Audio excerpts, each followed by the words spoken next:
Museo del Oro Tayrona, Casa de la Aduana. Presentación. El Museo del Oro Tayrona, Casa de la Aduana conforma al lado de la biblioteca el valioso aporte del Banco de la República a la ciudad de Santa Marta y a su vida cultural.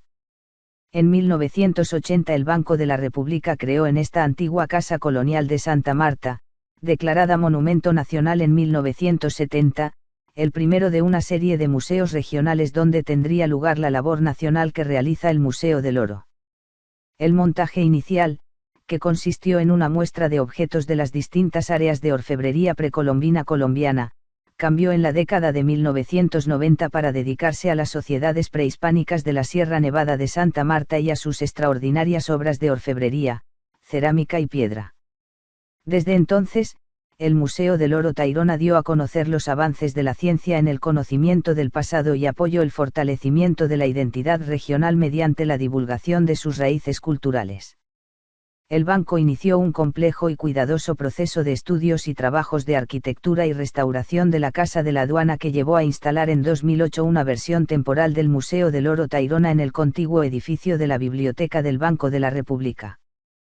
Culminada la restauración integral de la casa, hoy reciben la ciudad y el país esta bella construcción colonial que pervive para ser disfrutada por las generaciones actuales y futuras. Sus puertas se abren además, desde octubre de 2014, para invitar a un museo totalmente transformado y con mayores posibilidades. El Museo del Oro Tayrona, Casa de la Aduana recoge en sus salas arqueológicas los nuevos hallazgos e interpretaciones de los arqueólogos sobre los periodos Nahuange y Tayrona de la Sierra Nevada. Su museografía facilita comparar las distintas formas de vida y las realizaciones de las sociedades prehispánicas en los 13 siglos anteriores a la conquista europea. Las excavaciones arqueológicas llevadas a cabo dentro de la casa permitieron que en las salas de historia ella misma pueda contar su biografía, lo que a su vez da pie para desplegar las investigaciones de numerosos historiadores samarios sobre los sucesos y procesos sociales ocurridos en su región desde la conquista hasta el presente. La rica diversidad cultural del departamento del Magdalena es celebrada en las salas etnográficas, donde con el concurso de los indígenas de la sierra y los de la sabana del Ariguaní, con los pescadores de mar y de río y los habitantes de la ciudad se dibuja un autorretrato de las culturas de la sociedad actual. Pero la apertura de un museo es ante todo un inicio. Como todo museo contemporáneo, el Museo del Oro Tayrona, Casa de la Aduana, una creación colectiva que reúne el aporte de numerosas personas, es un centro cultural, un foro donde la sociedad se encontrará diariamente en los años por venir para continuar esa labor nunca acabada de reconocer sus identidades y sus patrimonios. El ambiente acogedor de esta nueva Casa de la Aduana Vieja nos llama a pensarnos desde la cultura para proyectarnos al siglo XXI. La Casa de la Aduana. La Casa de la Aduana de Santa Marta es el objeto más destacado del museo que ella misma contiene. Es también uno de los patrimonios más queridos por los samarios, símbolo de su identidad y de su historia. Enclavada en el centro de la ciudad colonial, la casa ha estado siempre rodeada de mitos y leyendas. Muchos dicen que es la construcción más antigua aún en pie en la ciudad o incluso en el país. Otros suponen que en ella vivió el fundador de Santa Marta, Rodrigo de Bastidas, o que es la casa fuerte que en épocas de la conquista levantó el gobernador García de Lerma como refugio de los españoles frente a los ataques de los indígenas. Casi todos saben que en ella estuvo el libertador Simón Bolívar en los días previos a su muerte ocurrida en Santa Marta en 1830. Las labores de restauración desarrolladas por el Banco de la República entre 2010 y 2014 implicaron el estudio de la historia de la casa y la realización de excavaciones arqueológicas, con lo que se aclararon muchas dudas.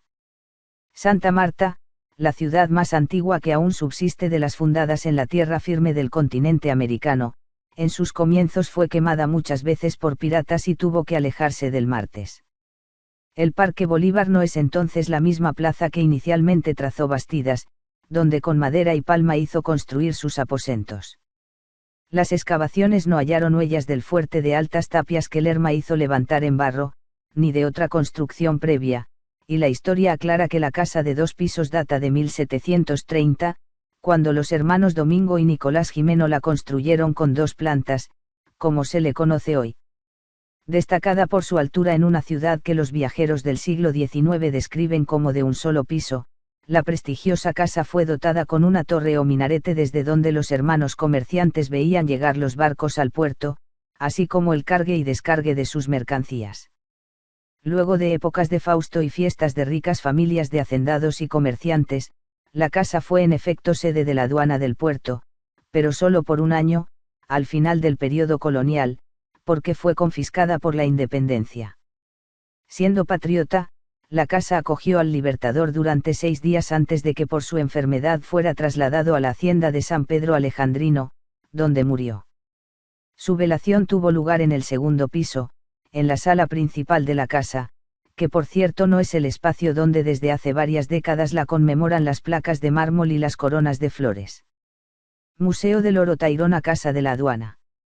En 4 salas temáticas, el Museo del Oro Tayrona, Casa de la Aduana invita a reflexionar y dialogar sobre la vida e historias de la gente de la Sierra Nevada de Santa Marta y el departamento del Magdalena durante los últimos 2000 años. La Sala de Sociedades Prehispánicas presenta las sociedades que poblaron la Sierra Nevada en los periodos Nahuange, 200 a 900 después de Cristo, y Tayrona, 900 a 1600 después de Cristo, su cerámica y su orfebrería, sus formas de vida y de enterramiento, sus ceremonias y rituales develados por las investigaciones arqueológicas. La Sala de la Gente del Magdalena hace un recorrido por el actual departamento del Magdalena y su gente. Dialoga con los indígenas Cogis, Huiguas, Bintucuas y Cancuamos de la Sierra Nevada, con los Ets de las sabanas del Ariguani, y con los pescadores de mar y de río. En ella se exaltan las distintas formas de ser samario así como los festivales del hombre caimán de plato y del caimán cienaguero, y se degustan los sabores y saberes de nuestra diversidad cultural. En la sala Historias desde la Casa de la Aduana, las excavaciones arqueológicas y pesquisas en archivos históricos descubren la biografía de esta casa y aspectos de la vida de quienes en 300 años la han ocupado. Se cuenta sobre la fundación de la ciudad, sobre batallas y piratas, castas y costumbres sociales, y sobre los tiempos recientes del puerto, el ferrocarril, el banano y el turismo. Bolívar estuvo aquí es la sala dedicada al libertador de 6 naciones, Simón Bolívar, quien murió en 1830 en Santa Marta y fue velado en el segundo piso de esta casa. Una cronología traza sus triunfos y derrotas, sus amores y desencuentros, en tanto que múltiples voces recogen la vigencia de su memoria. Sociedades prehispánicas. La Sierra Nevada de Santa Marta. Desde las playas del Caribe, la Sierra Nevada de Santa Marta se levanta hasta los 5.775 metros en los picos Colón y Bolívar. Asciende por valles estrechos con ríos de aguas cristalinas, a través de desiertos, bosques húmedos y nieves perpetuas. La rodean el Mar Caribe, las secas planicies de la Guajira, y las sabanas del río Magdalena y Cesar. Más de 600 especies de aves, 70 de murciélagos, 50 de ranas y centenares de mamíferos conviven con lagartos, tortugas, caimanes y serpientes. Este paisaje fue escenario del desarrollo de comunidades de pescadores, agricultores, artesanos y orfebres hacia los inicios de la era cristiana. 2 periodos prehispánicos en la sierra. Las investigaciones arqueológicas en la Sierra Nevada han propuesto 2 periodos culturales, Nahuange y Tayrona. Entre el 200 y el 900 de nuestra era, durante el período Nahuange, pequeños grupos asentados en aldeas dispersas ocupaban las bahías y los valles de la esquina noroccidental de la sierra. Se dedicaban a la pesca, la explotación de sal, la caza y la agricultura de maíz y yuca, la orfebrería, la alfarería y la talla de piedras. A partir del 900 después de Cristo, se observan transformaciones que marcan el comienzo del período Tayrona, mayor complejidad en las construcciones en piedra, como basamentos de viviendas, caminos, plazas públicas y terrazas de cultivo, notoria jerarquización social y concentración del poder, incremento de la población y del territorio, y un nuevo estilo de orfebrería. Alimentos, materias primas, saberes y objetos manufacturados fueron intercambiados a través de circuitos sociales, políticos, económicos y religiosos que llegaron a comunicar la sierra con todo el Caribe y la cordillera oriental. En 1501, los conquistadores europeos se asombraron con los taironas quienes durante 75 años los enfrentaron en una violenta guerra. Período Nahuange 200 después de Cristo 900 después de Cristo. La cerámica, los artefactos líticos y de concha de estilo Nahuange, como la orfebrería, muestran preferencia por diseños curvilíneos e incisiones finas y de trazo firme. Las vasijas de cerámica, de variadas formas, técnicas y decoraciones, se usaron para fines domésticos, ceremoniales o funerarios. Algunas fueron pintadas con pigmentos rojos. Nahuange es el nombre prehispánico de una de las bahías que conforman el Parque Nacional Natural Tayrona, donde se excavó, bajo un túmulo, una tumba con un rico ajuar. Tayrona o Tairo era el nombre de solo una de las 9 provincias indígenas de la sierra diferenciadas por los españoles, que luego se generalizó para denominar a los grupos prehispánicos que habitaron la vertiente noroccidental. Período Tayrona 900 después de Cristo a 1600 después de Cristo. Los objetos del período Tayrona muestran continuidades y cambios con relación al período anterior.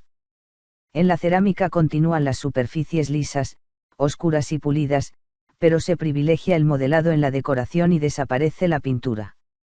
El estilo Tayrona es recargado de detalles decorativos en todos los materiales trabajados. Las figuras modeladas en arcilla y talladas en piedra, concha y hueso, así como las de orfebrería, representan personajes masculinos, con frecuencia combinados con rasgos de animales, a diferencia del naturalismo del período anterior. Complicados atavíos, estandartes y bastones de mando aluden a la élite dirigente. El vuelo nocturno de las placas aladas. A lo largo de los periodos prehispánicos se tallaron pendientes de forma alada que aluden al murciélago en vuelo. Estas piezas muestran continuidades y cambios entre las dos épocas. Los colgantes alados en piedra y concha fueron comunes en un área que abarca desde el Istmo Centroamericano hasta Venezuela y las islas del Caribe. Los más antiguos datan de 200 a.C. en la Sierra Nevada del Cocuy y todavía eran elaborados en la Sierra Nevada de Santa Marta a la llegada de los europeos. Algunos de los grupos que usaron estas piezas eran de lengua chibcha, como los taironas, los timotos y cuicas de la Sierra Nevada de Mérida en Venezuela y los laches y chitareros de la Sierra Nevada del Cocuy. El retorno a la tierra. El mundo de los muertos revela el mundo de los vivos y sus complejas creencias alrededor de la muerte. En los dos periodos prehispánicos hubo diferencias en las formas de las tumbas, el tipo de entierro y los ajuares funerarios que sugieren distinciones de edad, género, grupo familiar y jerarquía social, así como de identidades regionales. Durante el período Nahuange, 200 después de Cristo 900 después de Cristo, en la bahía del mismo nombre, fue construida una gran tumba revestida con lajas de piedra. Sobre ella se acumuló un túmulo de tierra de casi 1 metro de alto y 15 metros de diámetro. Allí se depositaron los restos de un individuo, con una veintena de vasijas cerámicas finamente decoradas, 50 adornos de cobre y tumbaga y alrededor de 8.000 cuentas de collar líticas. Un colgante femenino en tumbaga, con núcleo de carbón vegetal, fue fechado por carbono 14 alrededor del 300 después de Cristo. En esta tumba excepcional, lo elaborado del entierro y de su ajuar indica la importancia del difunto. Otros contextos funerarios de este periodo, excavados por arqueólogos, son pozos simples con escasos objetos. Durante el período Tayrona, 900 después de Cristo a 1600 después de Cristo, se diversificaron las prácticas funerarias.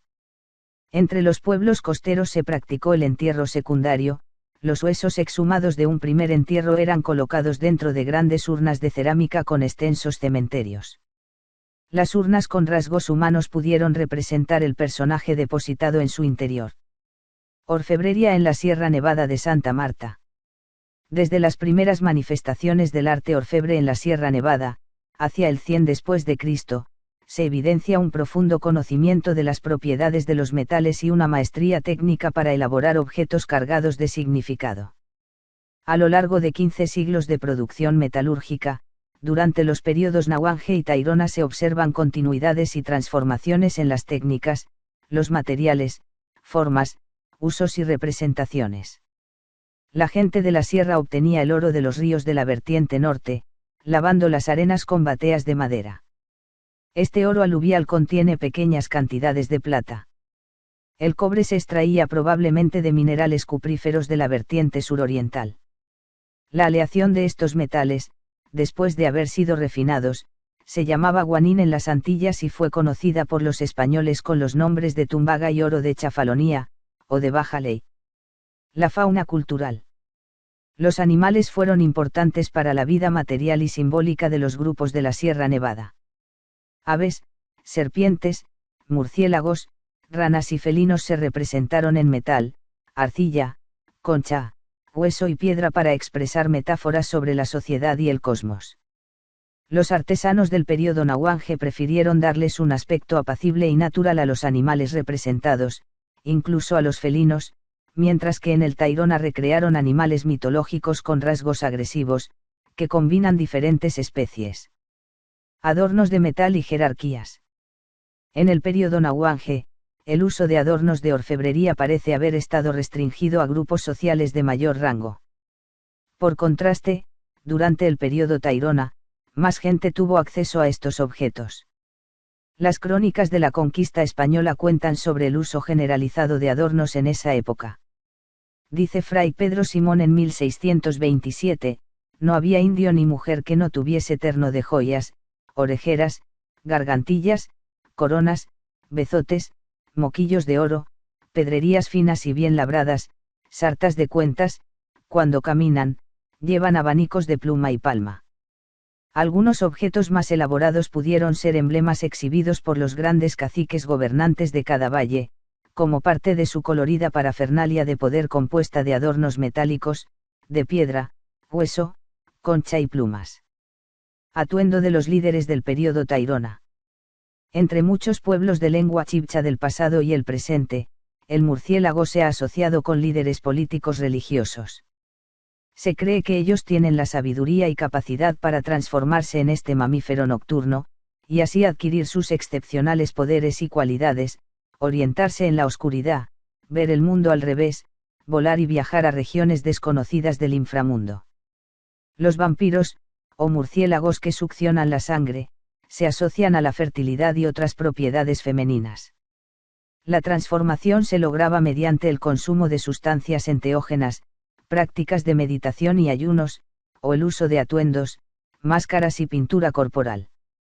Estas prácticas llegaban a dominarse durante prolongados periodos de reclusión y abstinencia en cuevas y bohíos, como si fueran verdaderos murciélagos. Rituales para afirmar la identidad. Durante el período Tairona las actividades festivas y ceremoniales se intensificaron. En amplias plazas y terrazas se congregaba toda la población, bajo el liderazgo de sus dignatarios, para celebrar ceremonias de carácter político y religioso, que incluirían música, cantos y bailes. También se llevaban a cabo rituales en templos de reunión. Los alfareros taironas modelaron en recipientes escenas de rituales en recintos sagrados, con personajes ataviados y enmascarados rodeando un niño o un animal. La música de ocarinas, silbatos, campanas y cascabeles reproducía el sonido de las historias míticas recreadas en el ritual. Ingeniería y arquitectura en piedra. La esquina noroccidental de la Sierra Nevada de Santa Marta alberga alrededor de 300 centros urbanos prehispánicos de diferentes tamaños y complejidad. Para dominar la empinada topografía se construyeron terraplenes sostenidos por muros de tierra tallada, escaleras, patios enlosados, terrazas con basamentos líticos para construir las viviendas, caminos y puentes. Sistemas de canales distribuían el agua o drenaban las aguas lluvias para prevenir la erosión, mientras una extensa red de caminos comunicaba los numerosos pueblos y los grandes centros urbanos, como Ciudad Perdida o Teyuna, Ciudad de Antigua y Pueblito. Ciudad Perdida fue uno de los centros políticos, religiosos y económicos importantes del período Tairona. Construida en los 950 y 1300 metros sobre el nivel del mar, en la cuenca del río Buritaca, llegó a cubrir 30 hectáreas dominadas por monumentales terrazas para festines, ceremonias y reuniones donde los líderes desplegaban su poder, y albergó una población de hasta 3000 habitantes. Luego de su abandono, permaneció oculta en la selva tropical durante 400 años. La arqueología en la Sierra Nevada de Santa Marta. La arqueología es la ciencia social que estudia las sociedades del pasado lejano o reciente a partir de los vestigios materiales que dejaron. Durante más de un siglo, las investigaciones arqueológicas han producido un valioso conocimiento sobre los desarrollos culturales en la Sierra Nevada. A partir de los trabajos de numerosos investigadores, este museo narra una historia de 2 milenios en la Sierra Nevada de Santa Marta. 1881. Durante la Comisión Científica Permanente, encargada a finales del siglo XIX de estudiar la geografía, botánica, geología, arqueología y etnología del país, se iniciaron las exploraciones arqueológicas de la Sierra Nevada. Jorge Isaacs consignó en sus libretas descripciones no solamente de los pueblos indígenas de la sierra sino también de las ciudades de piedra ocultas por la selva, y recolectó objetos arqueológicos. 1910. Universidades y museos extranjeros enviaron en las primeras décadas del siglo XX a sus arqueólogos y etnólogos a investigar las comunidades indígenas de la sierra y recolectar objetos para sus colecciones. Konrad Theodor Preuss, investigador del Museo Etnológico de Berlín, estudió las lenguas y la mitología de los Kogis. El arqueólogo norteamericano John Alden Mason, del Field Museum de Chicago, obtuvo resultados que marcaron un hito en la arqueología de la sierra, con las primeras excavaciones científicas. Por la Fundación Elle de Nueva York y la Universidad del Sur de California, Gregory Mason excavó en busca de establecer conexiones culturales entre los antiguos habitantes y los pueblos indígenas del momento. 1946. El Instituto Etnológico del Magdalena fue creado en 1946 en Santa Marta como una rama regional del Instituto Etnológico Nacional. Hizo parte de la institucionalidad de la arqueología y la etnología como disciplinas académicas y del estímulo a la investigación en ciencias sociales que se dieron en Colombia en las décadas de 1930 y 1940. Tuvo como investigadores a Gerardo Reichel Dolmatov y Joaquín Parra Rojas, sus directores, y a Alicia Dusan de Reichel, Milciades Chávez y Eduardo Caicedo Luque, entre otros. Sus investigaciones arqueológicas y etnológicas en el Bajo Magdalena, el litoral, la vertiente sur de la Sierra Nevada y la cuenca del río Ranchería delimitaron el área cultural tairona y definieron una secuencia cronológica de la época prehispánica. 1965. El saqueo de sitios arqueológicos en la Sierra Nevada de Santa Marta tuvo auge entre 1965 y 1975, en particular en su esquina noroccidental. Numerosas e importantes evidencias fueron destruidas, y con ello, la posibilidad de reconstruir su contexto histórico y social mediante la arqueología. Infortunadamente, la huaquería continúa. 1973. La Estación Antropológica de la Sierra Nevada de Santa Marta, parte de un proyecto nacional del Instituto Colombiano de Antropología, se creó en 1973 para proteger e investigar el patrimonio arqueológico y cultural de la sierra.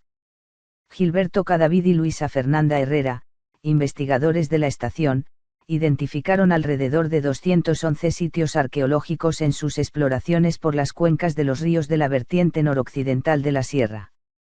En el río Buritaca identificaron un extenso sitio que numeraron Buritaca 200 y hoy se conoce como Ciudad Perdida y también como Teyuna. 1976. Dada la importancia arqueológica de Ciudad Perdida, se creó en 1976 el proyecto arqueológico Buritaca 200. En sus inicios estuvo a cargo del Instituto Colombiano de Antropología ICANN, y luego, entre 1979 y 1982, de la Fundación Cultural Tairona con participación de la Universidad de los Andes, el Inderena y el Ministerio de Defensa. Regresó al control del ICANN en 1986. El proyecto incluyó enfoques interdisciplinarios en los que colaboraron la arqueología, la arquitectura, la ingeniería, la paleobotánica y el estudio de los suelos. En 1980 se creó el Parque Arqueológico Ciudad Perdida que, con San Agustín y Tierra Adentro, está al cuidado del Instituto Colombiano de Antropología e Historia ICANN. 1980. Desde la década de 1980 diversos arqueólogos colombianos han trabajado en la Sierra Nevada de Santa Marta y el litoral para entender el cambio cultural, el surgimiento de sociedades complejas, los patrones de asentamiento, la demografía y el acceso a recursos. Sus investigaciones han hecho aportes importantes al conocimiento de las sociedades prehispánicas. La gente del Magdalena. Departamento del Magdalena y sus regiones. La gente de la Sierra Nevada de Santa Marta. 4 pueblos indígenas viven hoy en la Sierra Nevada de Santa Marta: Cogi, Aruaco o Bintucua, Huigua o Arsario y Cancuamo. Para estas 4 comunidades, la Sierra Nevada es el corazón del mundo. Es un territorio sagrado, fuente de conocimiento, que debe ser cuidado a través del respeto de los principios tradicionales y el trabajo espiritual. La organización social, el vestido y la lengua varían entre los 4 grupos, pero los une su visión de creación. La ley de origen, una ley escrita en cada lugar de la sierra, que guarda los principios y normas para la vida material y espiritual de los indígenas. En las estribaciones serranas, hasta los 1500 metros sobre el nivel del mar, altitud máxima del cultivo del café, viven también comunidades campesinas. Descienden de familias que llegaron de Puerto Rico, traídas por los dueños de las haciendas cafeteras a finales del siglo XIX, y de campesinos del Tolima, Santander y otras regiones que a mediados del siglo XX buscaron tierras para sembrar cultivos importantes para la economía nacional, como el café y la caña de azúcar. La Sierra Nevada de Santa Marta, un territorio sagrado. En tiempos antiguos, Serancua creó el mundo y otorgó un guardián espiritual a cada piedra, montaña, y río de la sierra. Los lugares sagrados están conectados por la línea negra, que señala el territorio ancestral y une los mundos espiritual y material de los pueblos Cogi, Bintucua, Huigua y Cancuamo. El territorio es fuente de conocimiento para todos los aspectos de la vida. Cada uno de los lugares sagrados tiene un propósito y debe ser cuidado y alimentado de una forma particular. Los mamos leen estos sitios e interpretan la ofrenda necesaria para obtener la benevolencia y el permiso del guardián espiritual o para retribuir y pagar sus favores. Ofrendas de cuentas, piedras, conchas marinas enteras o trituradas, algodón, pelo y uñas, sangre menstrual y semen, son envueltas en hojas de maíz o de frailejón y amarradas con hilos de algodón. Los sacerdotes depositan estos envoltorios en los lugares sagrados. Desde la década de 1970, los habitantes de la Sierra Nevada de Santa Marta han sufrido un fuerte impacto social, ecológico y económico por el saqueo de sitios arqueológicos, los cultivos de marihuana y la producción de cocaína. Con estos llegaron guaqueros, contrabandistas, grupos de defensa privada y grupos al margen de la ley. El telar. El telar es una imagen del mundo cosmológico para todos los grupos de este gran macizo montañoso. Las 4 esquinas, más el 5.º punto que se forma en la intersección de los maderos cruzados, representan, asociándose a los 5 puntos cardinales, lugares geográficos, centros ceremoniales y seres tutelares que a su vez se relacionan con colores, animales y linajes. El telar también es enseñanza. Cuando un hombre es culpable de algún comportamiento indebido, los mamos, autoridades religiosas, le ordenan tejer. Mientras teje, debe recordar los principios dictados por Serancua, el dios de la creación, y por la Madre Universal. Los Cogis. El tejido de la vida. Para los Cogis, como para las demás comunidades indígenas de la sierra, hilar y tejer son actividades cotidianas que simbolizan la vida y el pensamiento. Cuando uno está hilando, uno piensa. Así sentado, torciendo el hilo sobre el muslo, uno piensa mucho, en el trabajo, en la familia, en la gente, en todo. Este hilo, que es pensamiento, se entreteje luego en el telar para convertirse en la tela de la vida que servirá para la confección de los vestidos. Frente a las casas y templos es común encontrar a los hombres tejiendo en sus telares una manta o la bolsa para cargar los niños. Las mujeres, mientras realizan sus actividades cotidianas, hacen danzar el huso, que al girar entorcha los hilos de algodón. Los Cogis, conocidos también con el nombre de Cagabas, viven en la vertiente norte de la sierra, desde el filo Tucurinca hasta el río Rancheria. Su lengua el Cagaba, pertenece a la familia lingüística chibcha. Cultivan sus alimentos aprovechando las distintas condiciones ecológicas de los diferentes pisos térmicos de la Sierra Nevada.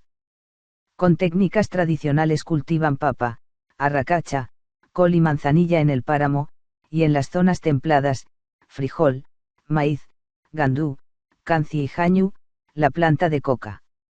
Los wiwas. Las palabras que cuidan. Los mamos wiwas, como los demás de la sierra, son depositarios del conocimiento ancestral y responsables de su pueblo.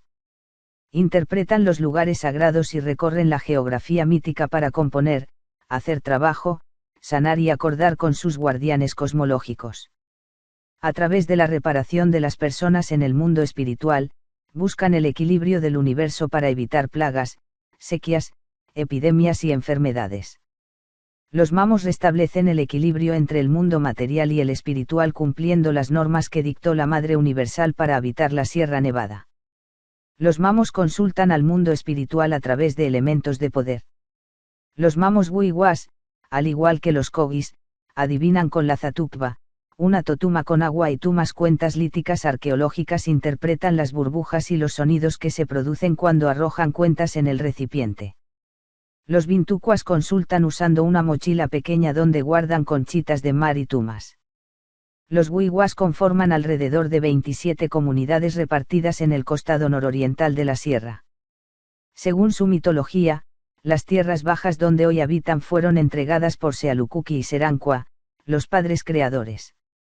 Muchas familias wiwas se dedican durante 9 meses a la producción de panela, y en octubre a la recolección de café. Los cancuamos. Una fiesta multicultural.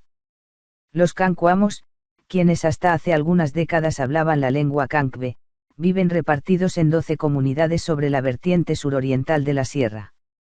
En los siglos XIX y XX, la llegada de colonos y hacendados redujo su territorio y transformó su cultura. Hoy cultivan café y caña de azúcar para el mercado, además de cultivos de pancoger que intercambian mediante trueque.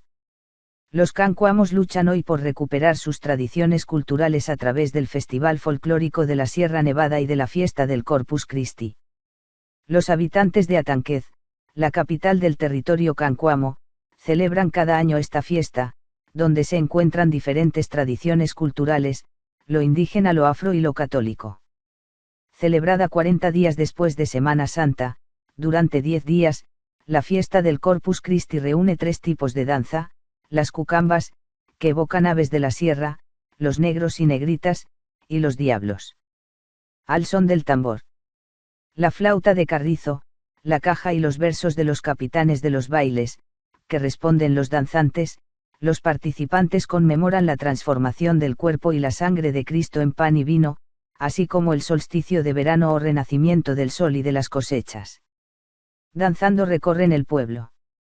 Se detienen en árboles y piedras que son lugares ancestrales de pagamento y en las tumbas y casas de los antiguos capitanes y familiares que alguna vez celebraron la fiesta. También en los altares al Santísimo dispuestos en las calles.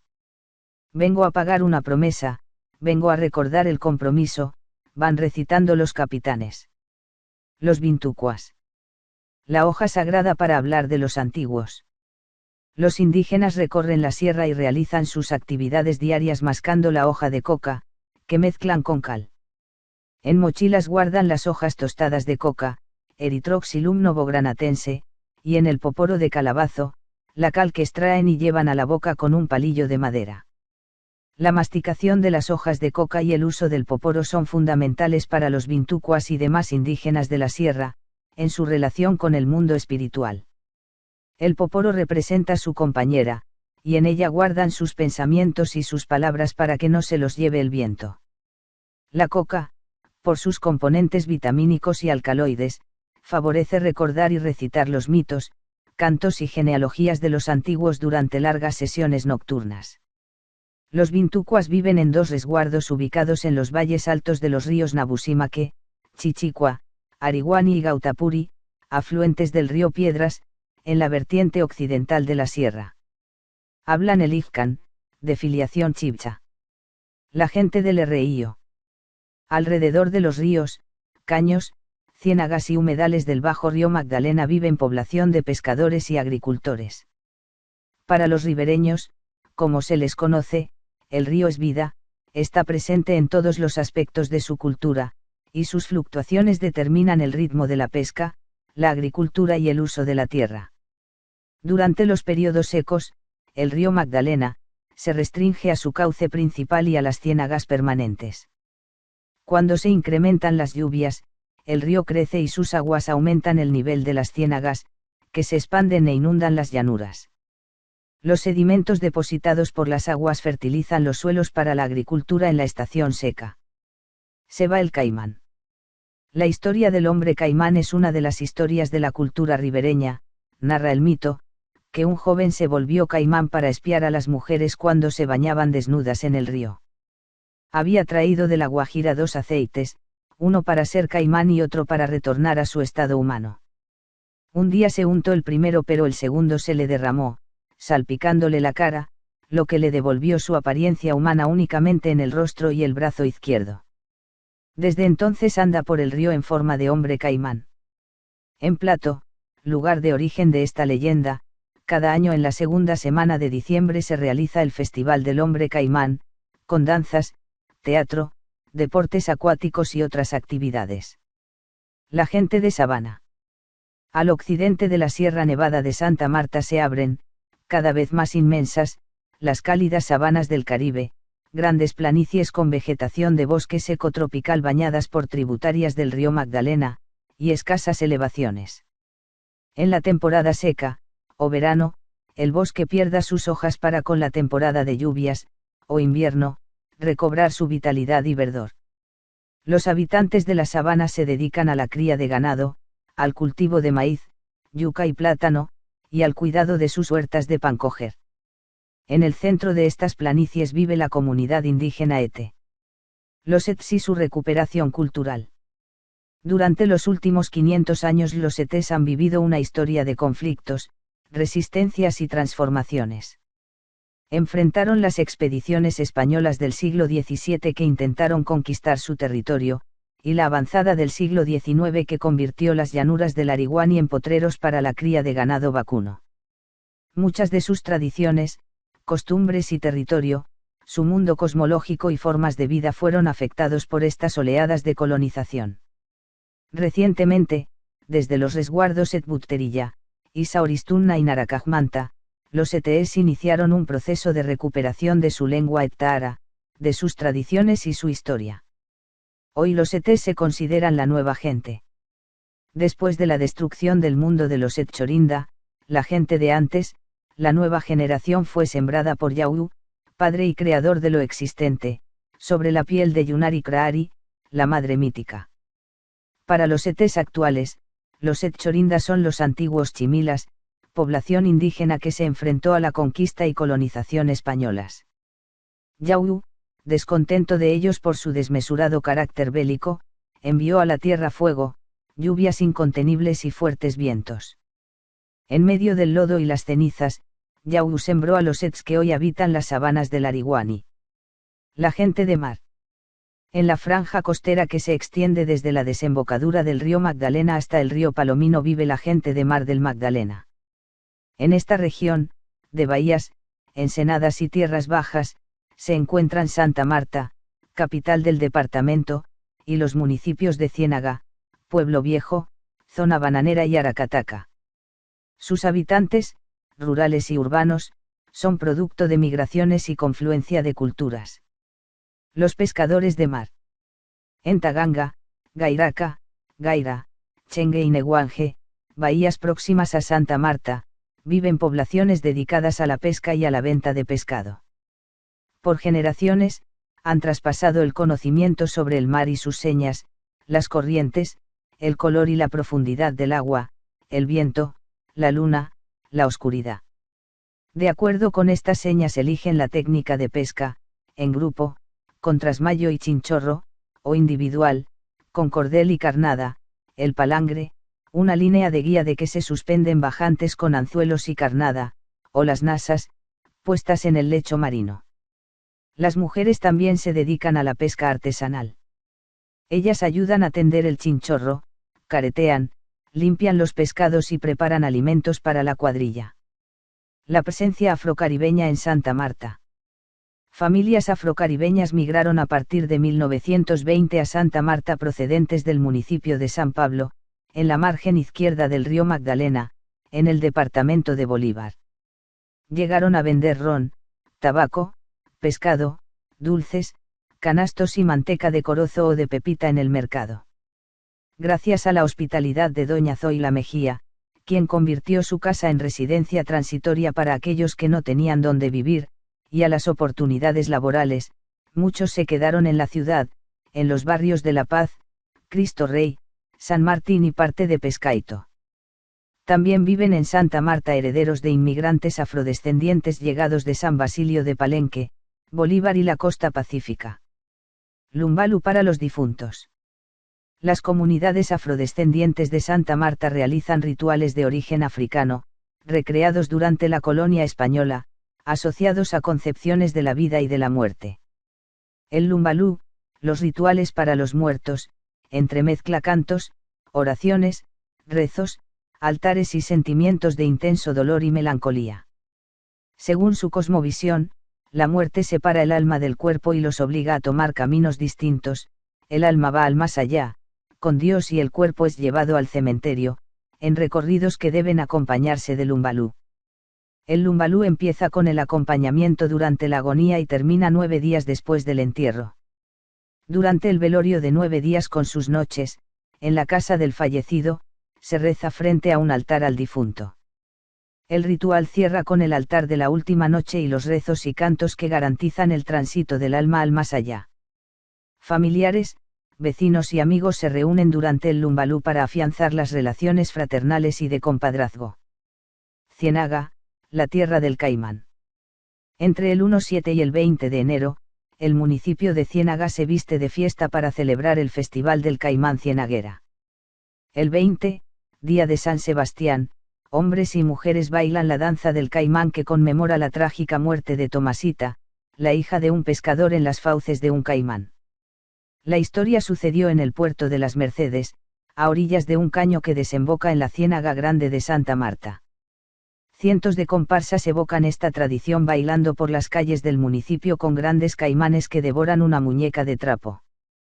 Eulalio Meléndez, compositor cienaguero, combinó la cumbia con ritmos como el joricamba, africano, y el negro de papare en la música de la danza del caimán cienaguero.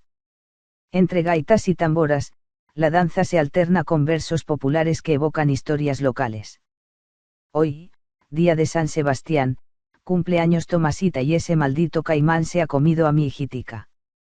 Mijita linda, ¿dónde está tu hermana? El caimán se la comió. Ay, mijita linda, ¿dónde está tu hermana? Sabores y saberes del Magdalena. La cocina del Magdalena es rica por sus diversos orígenes. Al compartir la comida, compartimos nuestra diversidad cultural y nuestra historia.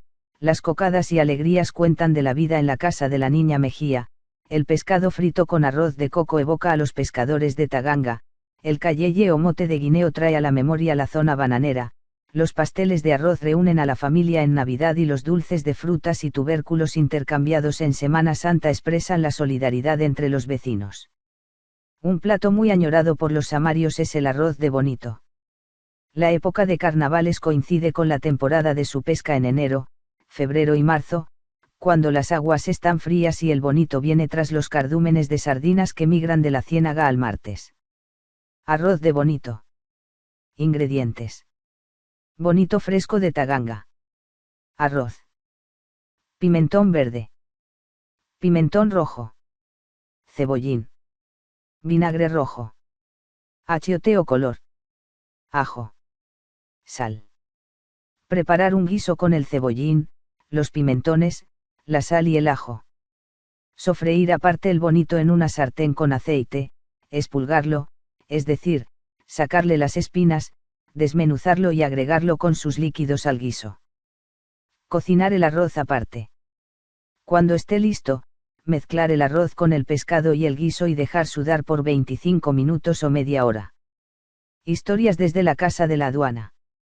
La historia de esta casa. Cada casa tiene sus historias. Esta recoge la memoria de Santa Marta y su región. Si pudiera hablar, nos contaría sobre conquistadores y piratas, sobre esclavos, curas y aguateros, sobre el movimiento del puerto y la producción del banano, sobre las familias, las instituciones, el comercio y hasta los pasajeros de hotel que la han habitado. Las excavaciones arqueológicas descubrieron estructuras y objetos usados y desechados por los antiguos ocupantes de este lugar.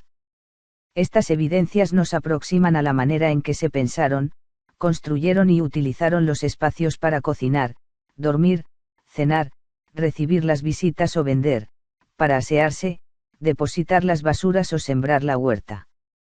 Develan las transformaciones en las costumbres, gustos y preferencias de la gente. La arqueología nos permitió encontrar huellas que sustentaron o refutaron muchas ideas. Siglos XVI y XVII. Tiempos difíciles. Al fundar Rodrigo de Bastidas la ciudad, en 1526-1525, como sostienen algunos donde ya existía un asentamiento tairona, fijó la traza urbana en cuadrícula, delimitó la plaza mayor y repartió los solares, incluido el de esta casa, a quienes lo acompañaron en la empresa expedicionaria. En un costado de la plaza los religiosos Juan Rodríguez y Diego de Peñas construyeron en madera y paja la iglesia de Nuestra Señora de la Merced. La mentalidad de saqueo y enriquecimiento de los invasores, la resistencia indígena y la piratería impidieron que Santa Marta pudiera crecer. Tan solo entre 1543 y 1779 la ciudad fue atacada por piratas en 46 ocasiones, dejando en ruinas las casas construidas en este solar y todas las demás. Santa Marta se reconstruyó cada vez y llegó a tener construcciones en materiales como el ladrillo, la piedra y la teja. Siglo XVII. Casa de 2 pisos. En 1730, los hermanos comerciantes Domingo y Nicolás Jimeno construyeron esta casa de 2 pisos alrededor de un patio con pozo, de un aspecto cercano al que tiene hoy. Instalaron abajo las cocinas, despensas y espacios para la servidumbre, más algunas tiendas o pulperías de alquiler, arriba las habitaciones de la familia, al igual que los espacios donde se gestaban negocios y alianzas y se recibía a las visitas. Se definía así la relación entre lo público y lo privado. 1817 a 1819. Castillo de San Lázaro. En 1817 doña Ramona Oligós, viuda de José Nicolás Jimeno, hijo de Nicolás, vendió la casa al acaudalado alguacil mayor del Santo Oficio, Lázaro María de Herrera y Leiva, casado con la momposina Tomasa Epalza de Hoyos, hija de la segunda marquesa de Torre de Hoyos. Los nuevos dueños ampliaron los espacios de la segunda planta y pintaron la casa de verde para que se distinguiera en la ciudad. El Palacio Verde o Castillo de San Lázaro fue uno de los sitios de reunión frecuentados por la alta sociedad samaria de entonces. En grandes fiestas, los anfitriones obsequiaban a sus invitados con música y viandas. Estos recintos fueron testigos de tertulias políticas en una época convulsionada. 1819 a 1855. Casa de la Aduana. En agosto de 1819 el gobierno español instaló la Oficina de Aduanas y Contaduría del Puerto, y aquí se registraban las mercancías que entraban y salían por martes. La casa fue expropiada al gobierno español con la independencia, que se dio en Santa Marta tras la batalla de Ciénaga el 10 de noviembre de 1820, una de las más cruentas del Caribe colombiano. Entre 1823 y 1825 funcionó aquí una oficina del Consulado de Cartagena, un tribunal que atendía asuntos comerciales, por lo que también fue llamada Casa del Consulado. El 1 de diciembre de 1830, el gobierno de la nueva república recibe al libertador Simón Bolívar, enfermo, en esta casa. El 6 de diciembre se traslada a la hacienda de San Pedro Alejandrino, de propiedad de Joaquín de Mier, donde fallece. Volverá aquí para ser velado entre el 18 y el 20 de diciembre. 1855 a 1910. Propiedad de la familia de Mier. En 1855, Manuel Julián de Mier, hijo del comerciante y terrateniente Joaquín de Mier y Benítez, compró esta edificación al gobierno en subasta pública por 4.000 pesos. Era dueño de varias casas en la ciudad y en 1870 vendió esta a su yerno, José Alzamora. Siglo XX. De usos comerciales al Museo del Oro.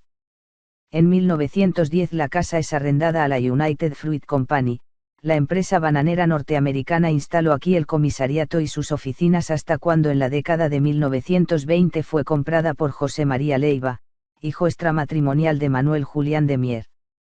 El siguiente propietario alquiló la casa a entidades como el Banco de Colombia, 1944, la Contraloría Departamental, 1947, y Avianca, 1949. Entre 1956 y 1958, el internado del Colegio San Luis Beltrán funcionó en el segundo piso y el prefecto de disciplina dormía en el minarete. En 1959 fue ocupada por 3 negocios diferentes, en el primer piso, por el bar El Chicote y Taxader, Taxi Aéreo de Santander, y en este segundo piso por el Hotel Colonial. Declarada Monumento Nacional en 1970, la Casa de la Aduana pasó 3 años más tarde a ser propiedad de la Nación. En 1979 el Banco de la República la adquirió para albergar el Museo del Oro Tayrona. La ciudad de Santa Marta de las Indias del Mar Océano. Siglos XVI a XVII. Imagen del paraíso, una bahía que acogía los barcos de vela, la visión de unas sierras infinitas pobladas de recursos y de sociedades ricas en culturas, cultivos, oro y mano de obra, más la cercanía del río Magdalena, cuyo caudal anunciaba un continente por descubrir, determinaron que aquí se fundara Santa Marta. La tercera ciudad de tierra firme, y la primera que prosperó y se mantuvo, no ha tenido una vida fácil. El auge del puerto y del banano, tanto como el actual del turismo, indican sus grandes posibilidades. Las primeras exploraciones europeas del Caribe colombiano. Atraídos por los descubrimientos de Cristóbal Colón, muchos europeos cruzaron el Atlántico en busca de riquezas, el oro, las perlas y el trabajo de los indios. El sevillano Rodrigo de Bastidas y el cartógrafo Juan de la Cosa, primeros en explorar la costa al sur de la Guajira, intercambiaron en 1501 oro y perlas por extraordinarios objetos nunca vistos en estas tierras, como espejos y cuentas de vidrio. En la costa de Sierra Nevada le impresionaron los ricos y ordenados cacicazgos taironas. La fundación de Santa Marta y sus primeros 75 años.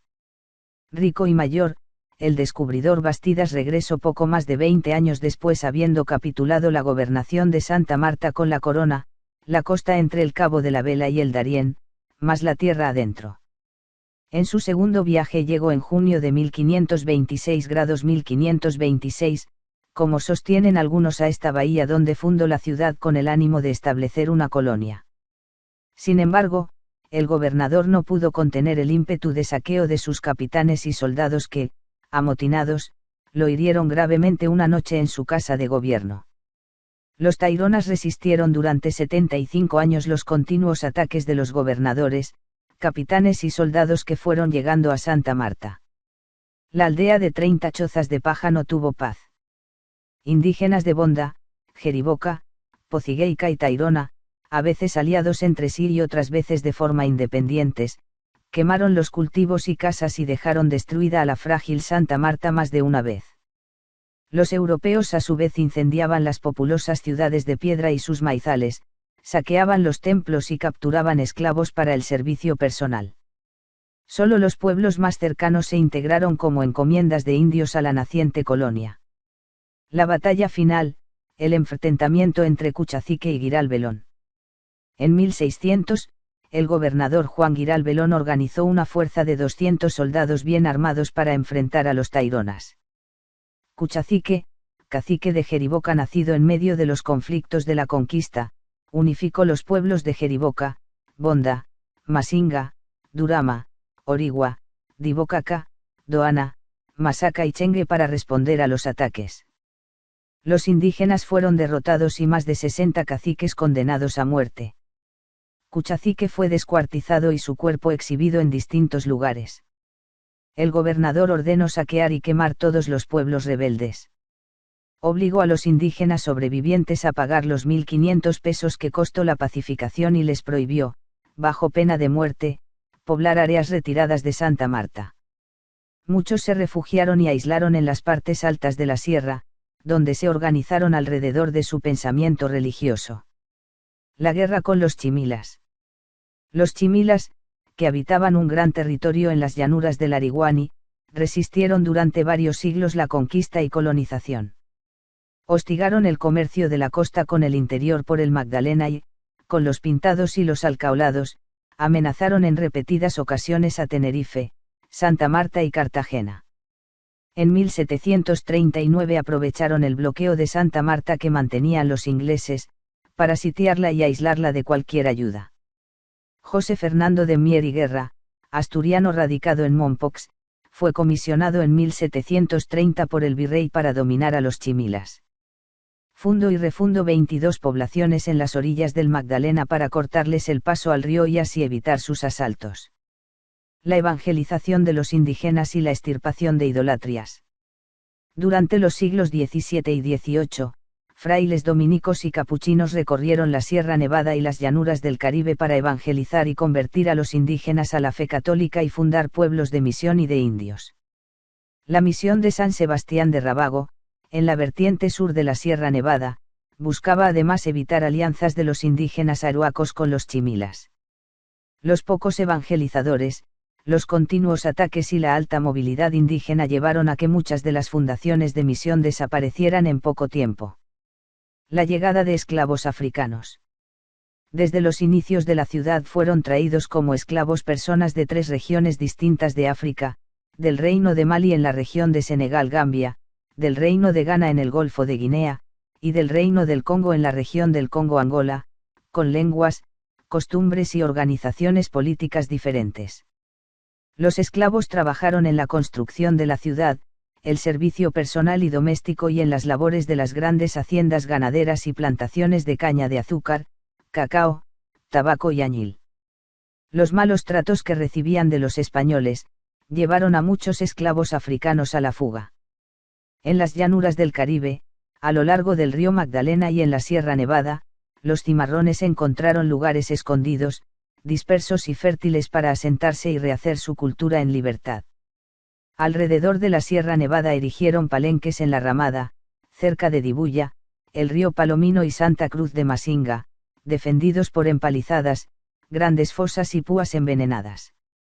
Desde los palenques planeaban ataques contra los españoles con armas que intercambiaban por oro que obtenían de los ríos.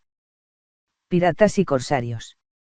Las continuas guerras de España con Francia e Inglaterra, el conflicto religioso entre católicos, anglicanos y calvinistas, y la prohibición de la navegación y el comercio con las colonias españolas incentivaron la aparición de piratas, corsarias, filibusteros y bucaneros en el Caribe.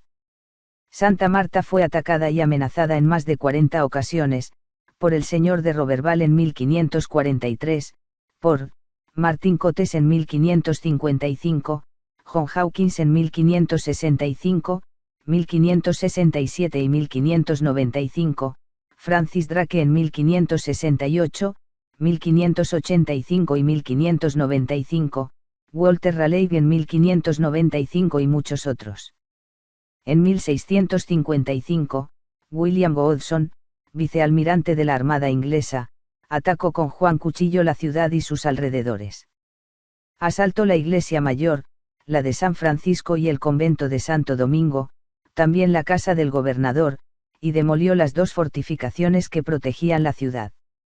Cuentan que con su espada cortó las orejas de la imagen del patrono del convento de Santo Domingo y que las arrastró por las calles de la ciudad, que hizo astillas las imágenes de Santa Ana y Santa Marta, y con ellas hizo leña para cocinar en la catedral.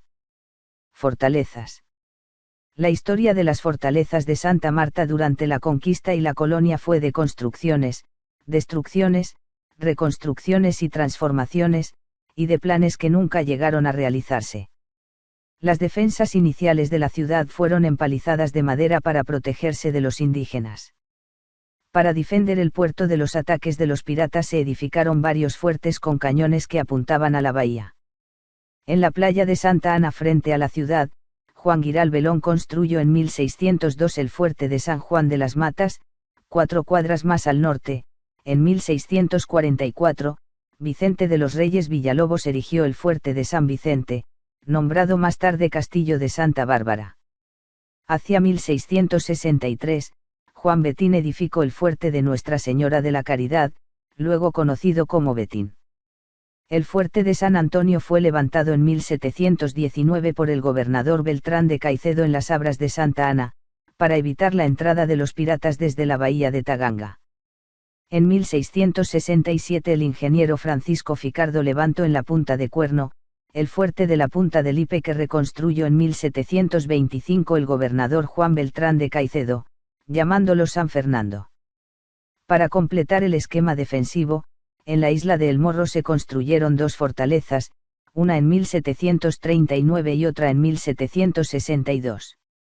Durante el siglo XVIII tomó forma la noción de defensa por indefensión, estrategia de no fortificar para desalentar los ataques al dar a entender que no había en la ciudad nada de valor. Con la independencia termina la piratería y se abandonan las defensas. El lento desenvolvimiento de la ciudad. La ciudad de Santa Marta creció poco en sus primeros 300 años. Dispuesta por bastidas alrededor de una plaza mayor abierta al mar, la ciudad se trasladó en el siglo XVII una cuadra hacia el oriente para protegerla de los ataques de los piratas y de las crecidas del brazo del Manzanares que corría por la calle del Río, hoy Carrera Segunda. Contaba con 4 calles trazadas de occidente a oriente, y 4 carreras, o callejones, paralelas al mar, que las cruzaban formando una cuadrícula. Las calles llegarían a llamarse de San Francisco, hoy calle 13, de la cárcel o del cuartel, calle 14, de la acequia, calle 15, y de Santo Domingo, calle 16. Las carreras eran la primera, segunda, tercera y cuarta. La ciudad experimentó un gran cambio durante el siglo XVII, ganó 2 calles en el sur y 2 en el norte, y las calles existentes se prolongaron hacia el oriente. El Seminario San Juan Nepomuceno. La catedral actual y el Hospital San Juan de Dios marcaron nuevos hitos en la ciudad. El gobernador José de Astigarraga construyó en 1789 un acueducto subterráneo que trajo las aguas del río Manzanares a la Plaza de Armas. Sociedad y vida cotidiana en los siglos XVIII y XIX. La población de Santa Marta, al igual que la de otras regiones de Colombia, se caracterizó durante la colonia por la confluencia de indígenas, europeos y africanos, así como por un rápido mestizaje.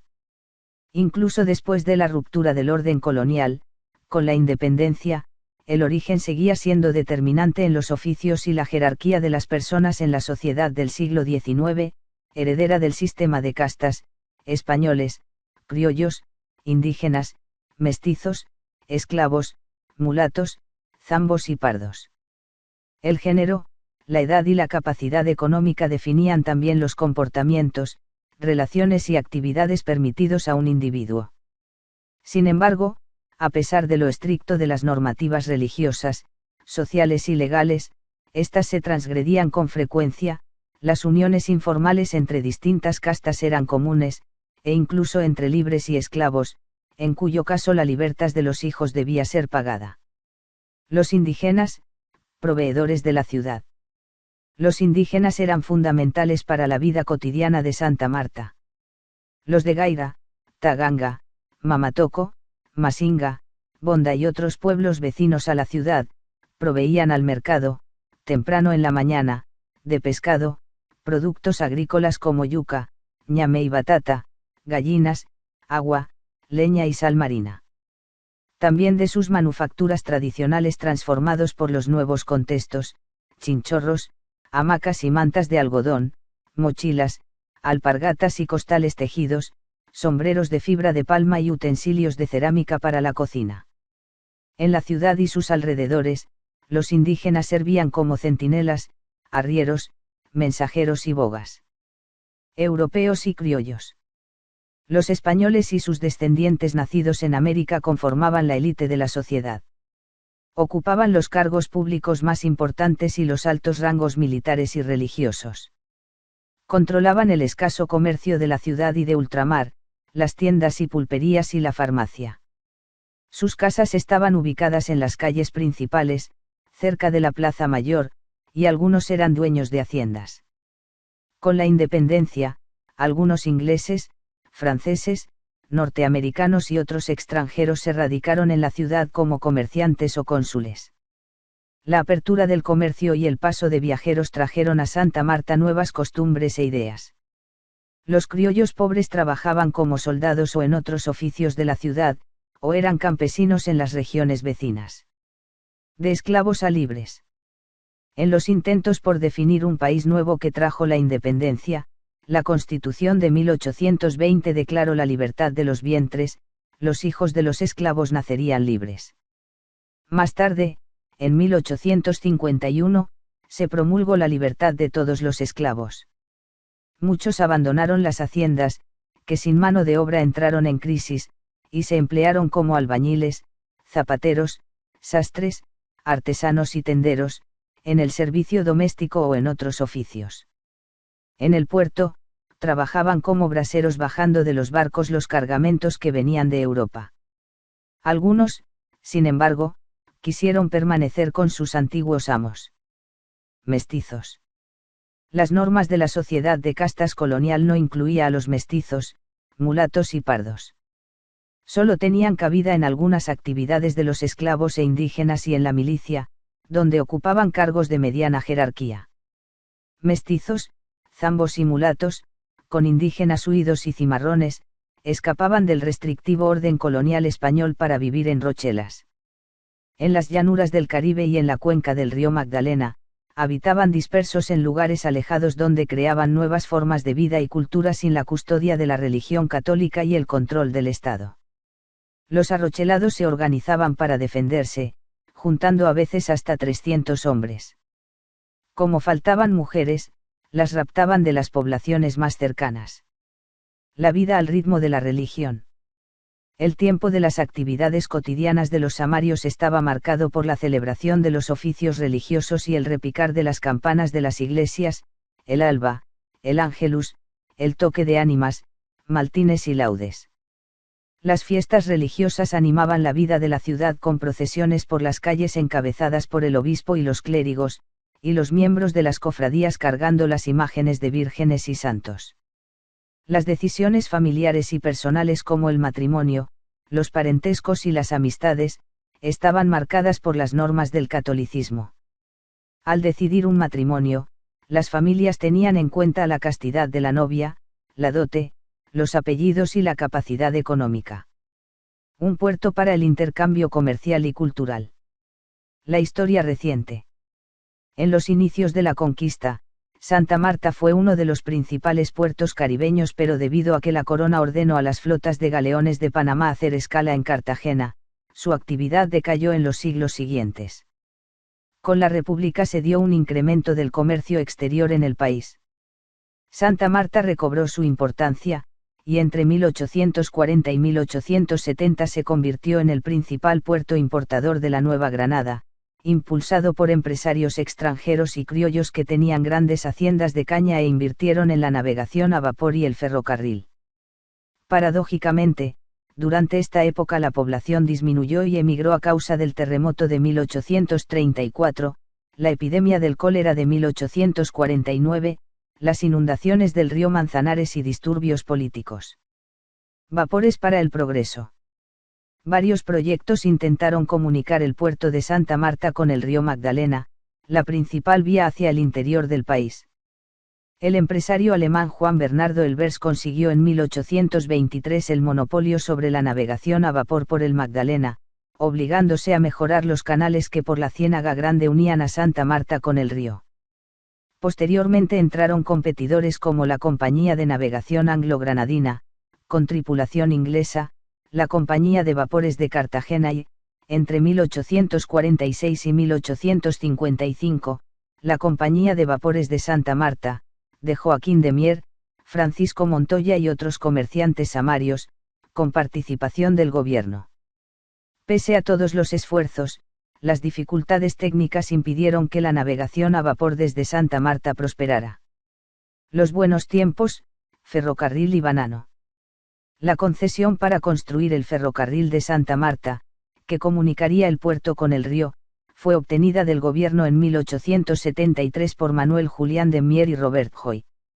En 24 años, el tren solo avanzó 95 kilómetros hasta fundación, pero permitió el auge de la industria y la exportación del banano, y atrajo una ola migratoria desde diferentes partes del país e incluso del exterior que transformó la región. Hacendados samarios y empresarios franceses, cultivadores de cacao y tabaco, comenzaron en la década de 1880 la producción bananera en la llanura que bordea la Sierra Nevada.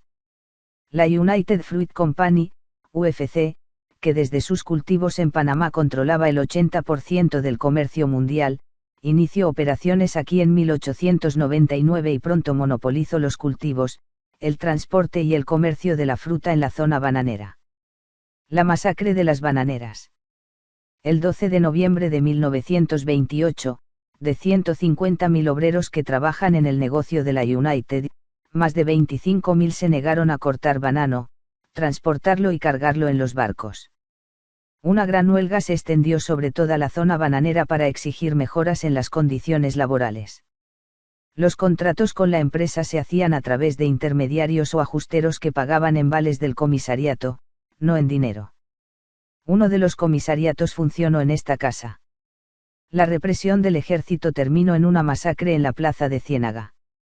Según el gobierno de la época murieron 9 trabajadores, pero la cifra alcanza dimensiones míticas de cientos y miles en otras versiones y literatura.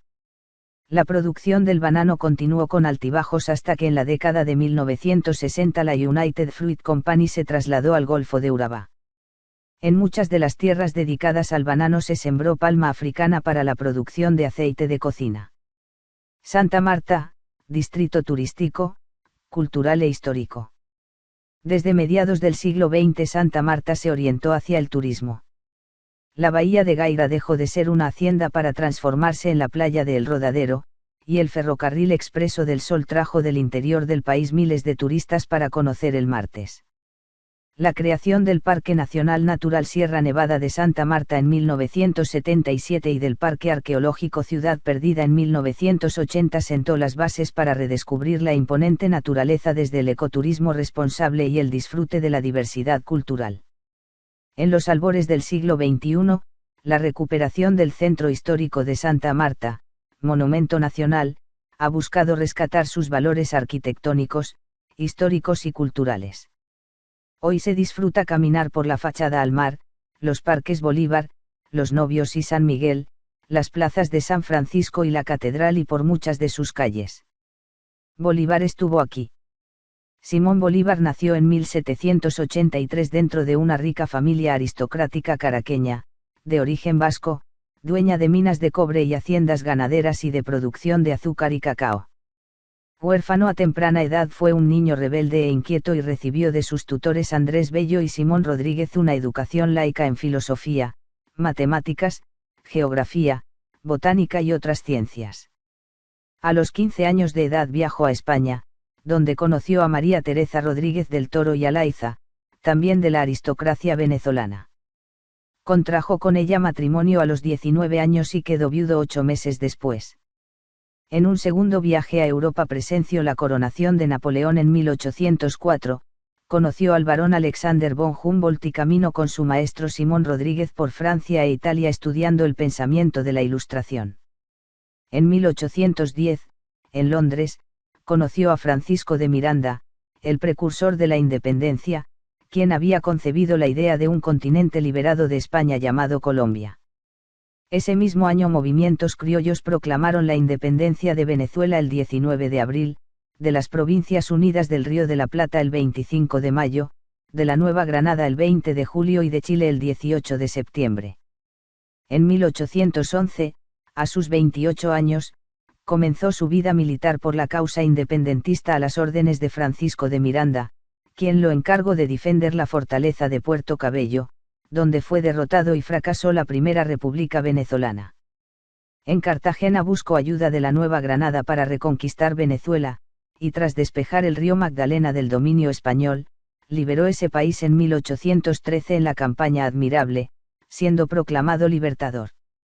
Luego que en 1814 los españoles recuperaron Venezuela, viajó a Jamaica y con el apoyo a Haití y de voluntarios ingleses, desembarcó en el oriente venezolano. Sin embargo, se propuso liberar primero la Nueva Granada antes que su propio país, subió desde los llanos, atravesó los Andes y en la batalla de Boyacá, el 7 de agosto de 1819, venció definitivamente a los españoles. Participó en el Congreso de Angostura de 1819, que creó la República de Colombia conformada por Venezuela, la Nueva Granada, que comprendía Panamá, y Quito. Sus ejércitos recuperaron Venezuela en 1821 en la batalla de Carabobo, con el general Antonio José de Sucre, liberaron la provincia de Quito en Pichincha en 1822, y luego, en Junín y Ayacucho, en 1824, sellaron en Perú el final del dominio español sobre el continente americano. El 17 de diciembre de 1830, a la 1:07 de la tarde, el Libertador falleció en la quinta de San Pedro Alejandrino, cerca de Santa Marta. Pocos meses antes se había disuelto la República de Colombia y con ella su sueño de unificar el continente.